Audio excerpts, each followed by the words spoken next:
So, Ricky, what about you? How do you plan on teaching it tomorrow? I've been going back and forth.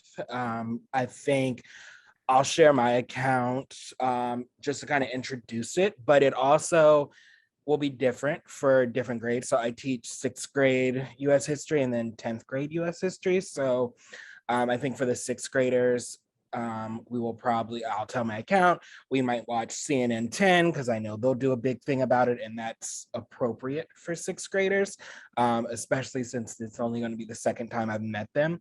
And then I will probably really, I'm really considering giving them homework and having them interview a relative over the weekend. I've done that several times in the past, probably since my first or second year teaching, with middle schoolers in particular, where they have a list of questions, and then they go home and I give them a night or two and they interview. And it's really been interesting based on where I've been teaching. When I started teaching, I was teaching at a school in Fort Meade in Maryland. So a lot of my students were military families. And this was in 2013. So, I mean, we were still in Iraq, we were still in Afghanistan. I had students whose parents were deployed. So it was interesting gaining that perspective.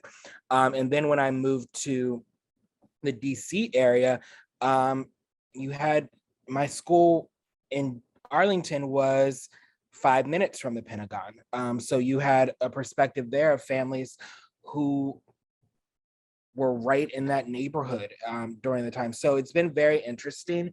And the same goes with where I teach now. A lot of these families have been in DC for a long time.